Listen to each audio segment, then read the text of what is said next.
जय श्री राधे कृष्णा दोस्तों। रेखा का राम राम है। और मैं रेखा अपने YouTube चैनल भक्ति ज्ञान सागर में आप सबका फिर से एक बार हार्दिक स्वागत करती हूँ। आज मैं आपके लिए लाई हूँ धर्मराजा की बात। धर्मराजा की बात और धर्मराज जी की बात सुनने के बाद हमें उसकी उज्जवल विधि भी जानेंगे, तो बने रहें वीडियो के अंत तक। वैसे तो मैंने धर्मराज जी की 2 प्राय कहानियां अपने चैनल पे अपलोड करके रखी है।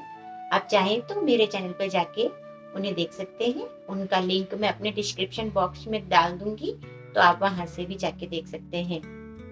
धर्मराज जी की बात के साथ आप पोपाबाई की, राईबाई की बात और धरती माता की बात भी मेरे चैनल पर जाकर देख सकते हैं। उनका भी लिंक आपको मेरे डिस्क्रिप्शन बॉक्स में मिल जाएगा। अगर आप मेरे चैनल पर पहली बार आए हैं तो आप मेरे चैनल को सब्सक्राइब करके बेल आइकन का बटन जरूर दबाएं, जिससे आगे आने वाली सभी प्रकार की कथा कहानी का नोटिफिकेशन की जानकारी सबसे पहले आपको मिल सके। तो चलिए शुरू करते हैं धर्मी राजा की तीसरी कथा। हमें जो है प्रतिदिन धर्मी राजा की अलग अलग कथाएं सुननी चाहिए। बहुत सी कथाएं हैं, तो ये कथा थोड़ी विशेष और अलग है, तो सुनते हैं। चलिए शुरू करते हैं। एक सास बहू में थी और एक दिन संक्रांत आती है और सास को विचार आता है कि मुझे धर्मराज जी की बात का उद्यापन करना है। और वह बहू से कहती है कि मैं धर्मराज जी की बात का उच्चारण करना चाहती हूँ, लेकिन लाटे का रुकाड़ा कौन करेगा। तब वह जो है अपने बेटे से कहती है कि तुम बहू को बाड़ी में छोड़ आओ और वह लाटे का जो है रक्षा कर लेगी, इधर मैं उच्चारण कर लूंगी। बहू को लाटे में छोड़कर आ जाते हैं और इधर दोनों माँ बेटे बाजार जाकर सारी सामग्री लेकर आते हैं, उज्जवल करने लगते हैं। और उधर बहू विचार करती है कि मेरी जो है सासू जी धर्मराज जी की बात का उद्यापन कर रही है, इतना धर्म पुण्य कर रही है, थोड़ा पुण्य तो मुझे भी करना चाहिए।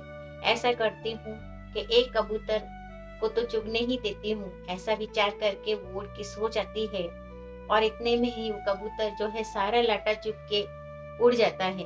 थोड़ी देर बाद जब वो सर उगाड़ कर देखती है तो लाटे में कुछ नहीं बचता। अब तो वो फुट फुट के रोने लगती है और प्रभु को याद करने लगती है। इधर धर्मराज जी उसके रोने का सुनकर ब्राह्मण का वेश करके आते हैं और उससे पूछते हैं कि क्या हुआ बेटी, तुम क्यों रो रही हो। और वह कहती है कि मेरी सासू जी धर्मराज जी की बात का उद्यापन कर रही है और इसी विचार से मैंने सोचा कि थोड़ा सा धर्म तो मैं भी कर लूं।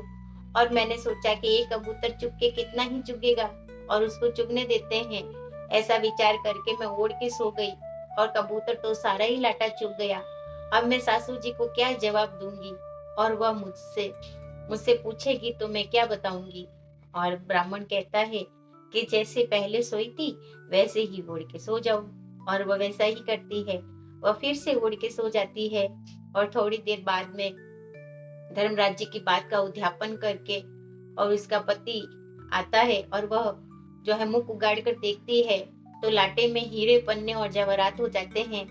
और उसका पति तो देखकर भागा भागा अपनी माँ को बुलाने जाता है और कहता है कि माँ तुमने धर्मराज जी के उद्यापन किया और धर्मराज जी ने हाथों हाथ हमें फल दे दिया।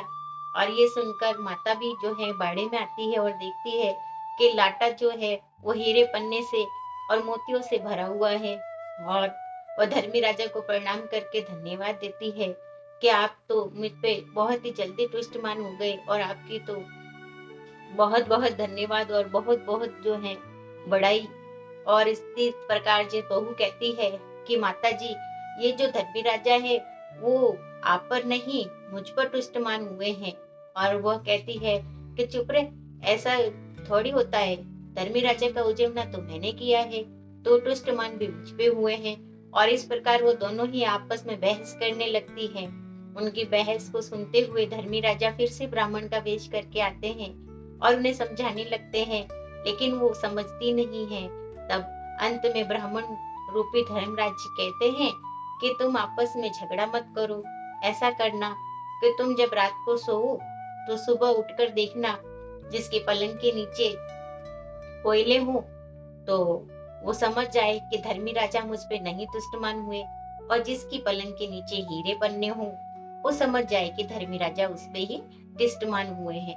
इस प्रकार दोनों ही जो है प्रसन्न मन से सो जाती है और प्रातः उठ के सासू देखती है कि उसके पलंग के नीचे तो कोयले भरे हैं और साथ अपनी बहू के पलंग के नीचे देखती है तो हीरे पन्ने हुए होते हैं। तो इसी को देखते हुए वो बहू से फिर झगड़ा करने लगती है कि तूने तो रात को जो है अल्टा पल्टा कर दिया होगा। मैं तो इस बात को नहीं मानती। धर्मी राजा का उजमन तो मैंने किया है और धर्मी राजा मुझ पे ही तुष्टमान हुए हैं। उनके इस झगड़े को देखते हुए धर्मी राजा फिर एक बार ब्राह्मण का वेश करके उनके पास आते हैं और कहते हैं कि आप क्यों झगड़ रही हो। तब सासू कहती है कि इसने ही कुछ अल्टा पल्टा कर दिया है, इसीलिए मेरी खाट के नीचे कोयले रख दिए होंगे और अपनी खाट के नीचे हीरे मोती रख दिए होंगे। और ब्राह्मण रूपी धर्मराज जी उनसे कहते हैं कि यदि तुम्हें इतना ही शक है तो तुम उंगली चीर कर उसमें नमक भर कर बैठ जाओ और इस रात्रि फिर से तुम देखो और दूसरे दिन तुम्हें पता चल जाएगा कि किसके खाट के नीचे कोयले हैं और किसकी खाट के नीचे हीरे मोती मिलते हैं। तो सास मान जाती है, दोनों ही रात को उंगली चीर के नमक डाल के बैठ जाती हैं। पूरी रात्रि वो सो नहीं पाती और दिन निकलने पर जब वो देखती हैं तो फिर से सासू की खाट के नीचे कोयले होते हैं और बहू की खाट के नीचे हीरे मोती होते हैं। तो सास समझ जाती है कि धर्मी राज जी जो हैं वो बहू पे ही तिष्ठमान हुए हैं। वो बहू से क्षमा मांगती है और बहू कहती है कि नहीं सासू जी, आप लगो, आप पढ़ो धर्मी राज जी के पगा और मैं पढ़ती हूँ आपके पगा। आप बड़े हो और आप मेरे पैर छूते अच्छे नहीं लगते। और दोनों ही जो है प्रसन्न हो जाती हैं। हे धर्मराज जी महाराज, जैसे आप सासू को टूटे वैसे किसी को मत टूटना और जैसे बहू को टूटे वैसे सकल को टूटना।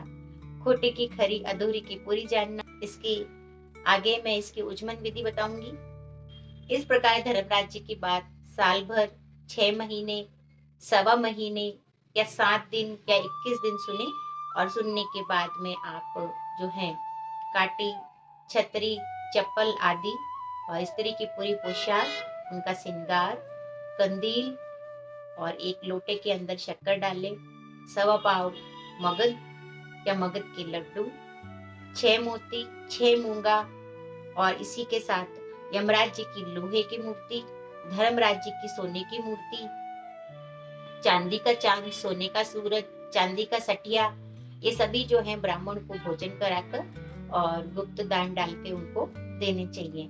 इस प्रकार जो है धर्मराज जी का उद्यापन किया जाता है और इसके साथ धरती माता, फूफाबाई और राईबाई की बात भी सुनी जाती है और उनका भी उद्यापन किया जाता है। इन सब की कथाएं और उजमन विधि भी मैंने अपने चैनल पे बता रखी है, तो आप वहां से इसकी भी जानकारी लेके इसका भी उद्यापन इसी के साथ करें। तो ये थी उद्यापन विधि। और रोज जो है चावल का सठिया मांड कर आपको कथा सुननी चाहिए। तो आपको कथा अच्छी लगी हो तो आप इसे शेयर अवश्य करें। साथ ही मेरे चैनल को सब्सक्राइब कर ले, इसी प्रकार की कथा कहानी का नोटिफिकेशन आप तक आता रहे। आपका दिन शुभ और मंगलमय हो, इसी कामना के साथ मिलते हैं हमारे अगले वीडियो में अगली जानकारी के साथ। तब तक के लिए जय श्री राधे कृष्णा दोस्तों, राधे राधे।